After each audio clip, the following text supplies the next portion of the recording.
کسی نے پوچھا یا رسول اللہ ہم جناب خدیجہ کے احسانات کا بدلہ کیسے دے سکتے ہیں؟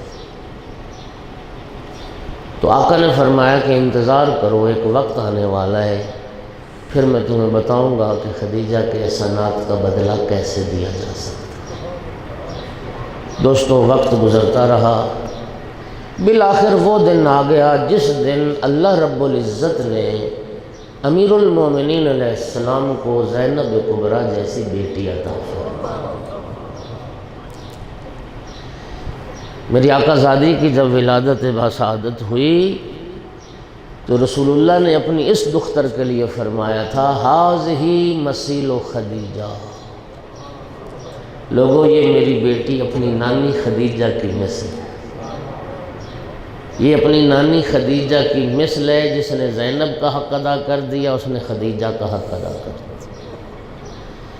بعض روایات کے مطابق یکم شعبان بی بی کی ولادت باسعادت کی تاریخ گزری ہے، اور پچھلا مہینہ جو گزرا ہے 15 رجب بی بی کی وفات یا شہادت کی تاریخ گزری۔ سامعین گرامی، جس گھرانے میں جناب زینب کبریٰ صلوات اللہ علیہا نے آنکھ کھولی، اس گھرانے میں 5 تن پاک پہلے سے موجود تھے، اور ہر ہستی بی بی کا جو ہر رشتہ ہے وہ سردار ہے۔ نانا سید الانبیاء، بابا سید الاوصیاء، ماں سیدۃ النساء، بھائی سیدہ و شباب اہل الجنہ۔ نانا انبیاء کا سردار، بابا اوصیاء کا سردار، ماں کائنات کی عورتوں کے سردار، بھائی جوانان جنت کے سردار، اور ہر ہستی 5 تن پاک میں سے ایک قرآن ناطق ہے۔ جس بی بی کو 5 تن پاک کی آغوش تربیت ملی ہو، اس کی عظمت کا کون اندازہ کر سکتا ہے؟ اسی لیے تو مرحوم مامقانی، صاحب رجال مامقانی، جناب زینب کبریٰ صلوات اللہ علیہ کے بارے میں جب انہوں نے لکھنا شروع کیا تو پھر ایک جملہ لکھتے ہیں، اقول زینب وما ادراک ما زینب، فرماتے کوئی کیا جانے کہ زینب کیا ہے، تم کیا جانو کہ زینب کیا ہے؟ کون ہے جو اس بی بی کی کنہ عظمت کو درک کر سکے اور کنہ حقیقت کو پا سکے؟ تو سامعین گرامی، پھر مجھے کہنے دیجئے، جناب زینب کبریٰ صلوات اللہ علیہا وہ حدیث ہے جس کی پرورش قرآن کی آغوش میں ہوئی۔ 5 معصومین کی آغوش پرورش کی نصیب ہوئی، اور ویسے یہ وہ بی بی ہے جس نے 7 معصومین کی صحبت کا شرف پایا۔ 7 معصومین، 5 تن پاک کے بعد پھر مولا امام زین العابدین علیہ السلام کے ساتھ، اور اپنی زندگی کا ایک لمبا حصہ امام سجاد علیہ السلام کے ساتھ گزارا، اور پھر امام محمد باقر علیہ السلام کے ساتھ بھی بی بی نے زندگی گزاری۔ 7 معصومین کی صحبت کا شرف پایا۔ اور سامعین گرامی، پھر عظمت اس بی بی کی، اللہ اکبر۔ دیکھیے، دنیا میں ہر بھائی کو بہن کے ساتھ محبت ہوتی ہے، ہر بہن کو بھائی کے ساتھ محبت ہوتی ہے، لیکن خدا جانتا ہے کہ جتنی محبت میری آقا زادی کو اپنے بھائی حسین کے ساتھ تھی، کائنات میں شاید کسی بہن کو اپنے بھائی کے ساتھ اتنی محبت نہ ہو، اور جتنی مولا حسین کو اپنی بہن کے ساتھ۔ مجھے جملہ یاد آ گیا، صاحب ریاحین الشریعہ نے ایک بڑی خوبصورت بات لکھی۔ ریاحین الشریعہ ایک کتاب ہے جس میں اسلام کی بڑی باعزت عظمت جو بیویاں گزری ان کا تذکرہ فرمایا۔ وہاں صاحب ریاحین الشریعہ نے یہ لکھا کہ جس طرح جناب مریم کے بعد دنیا کی عورتوں کے لیے ایک اسوہ کامل کی ضرورت تھی، اور اللہ رب العزت نے پھر جناب فاطمہ الزہرا سلام اللہ علیہا کو کائنات کی عورتوں کے لیے اسوہ اور نمونہ بنا کے بھیجا، اسی طرح جناب فاطمہ الزہرا سلام اللہ علیہا کے بعد بھی جناب زینب کبریٰ صلوات اللہ علیہا کی ضرورت تھی۔ وہ اس لیے کہ جناب فاطمہ الزہرا سلام اللہ علیہا ایک بیٹی کو کیسا ہونا چاہیے، ایک بیوی کو کیسا ہونا چاہیے، ایک ماں کو کیسا ہونا چاہیے، یہ کردار تو جناب سیدہ طاہرہ نے کائنات کی عورتوں کے لیے واضح کر دیا، لیکن ایک کردار دکھانے کا موقع نہ مل سکا، اور وہ یہ تھا کہ ایک بہن کا بھائی کے ساتھ کیا کردار ہونا چاہیے۔ اس کردار کو دکھانے کے لیے اللہ رب العزت نے جناب زینب کبریٰ صلوات اللہ علیہ اللہم صلی علی محمد، توجہ چاہ رہا ہوں، ایک بہن کا بھائی کے ساتھ کیا کردار۔ اور میں دوستوں عرض کروں کہ اس بی بی کی عظمت کے لیے یہ ایک لفظ کافی ہے کہ یہ ثانیہ زہرا ہے، یہ ایک لفظ کافی ہے، یہ ثانیہ زہرا۔ میں جناب صدیقہ کبریٰ کی بارگاہ میں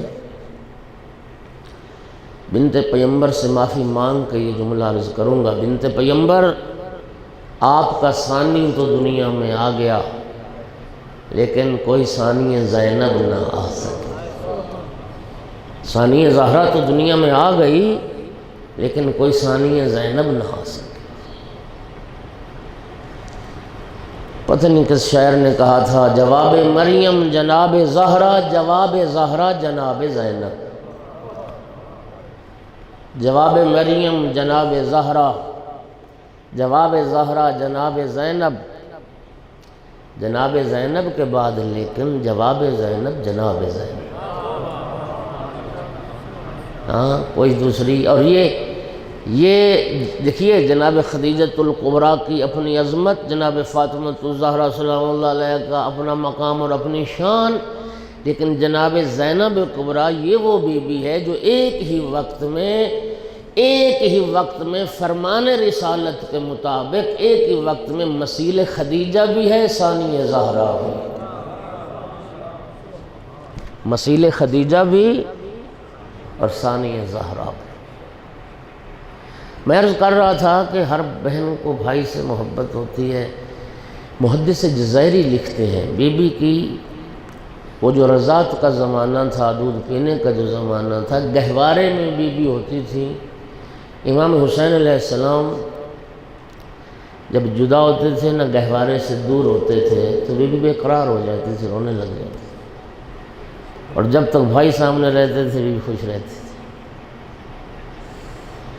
اور یہ اعلیٰ نمونے آل محمد کے گھرانے میں ہی ملیں گے۔ اللہ تعالیٰ نے اپنے محبوب کو ایک ایسی باعزت و عظمت بیٹی عطا فرمائی کہ رسول اللہ جس بیٹی کی تعظیم کے لیے کھڑے ہو جاتے تھے، اور اللہ نے مولا حسین علیہ السلام کو ایسی بہن عطا فرمائی کہ مولا حسین جس بہن کی تعظیم کے لیے کھڑے ہو جاتے تھے۔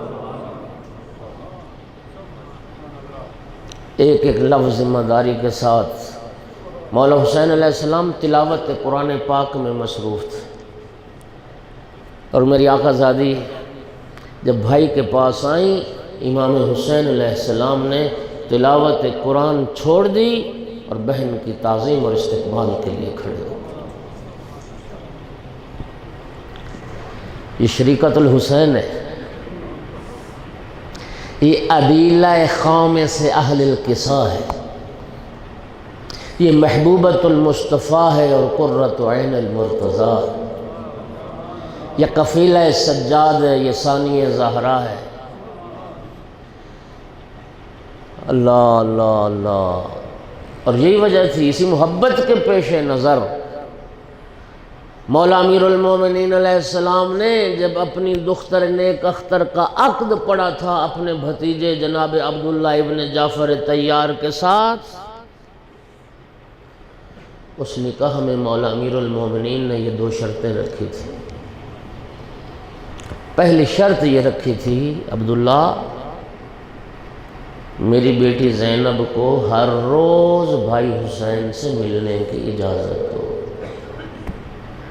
ہر روز۔ اور دوسری شرط یہ رکھی تھی جب میرا بیٹا حسین سفر پہ جائے گا میری زینب بھی ساتھ جائے گا۔ جب میری آقا زادی کی شادی ہوئی نا، تیسرا دن تھا، تیسرا دن شادی کا، اور میری آقا زادی رو رہی تھی۔ امیر المومنین بیٹی کی کیفیت دیکھ کے پریشان ہو گئے، زینب بیٹی کیا ہوا؟ عرض کی بابا آج تیسرا دن ہے، میں نے بھائی حسین کو نہیں دیکھا، اور یہی حالت مولا حسین علیہ السلام کی۔ ایک بہن کا بھائی کے ساتھ کیا کردار ہے، اور بی بی کی عظمت ہے کہ 3 معصومین نے جس بی بی سے مشورے لیے، 3 معصومین، مولا حسین علیہ السلام بھی بہن سے مشورہ کرتے تھے، مولا سجاد علیہ السلام نے بھی مشورے کیے، جناب امام محمد باقر علیہ السلام نے بھی اپنی پھوپھی سے مشورے کیے۔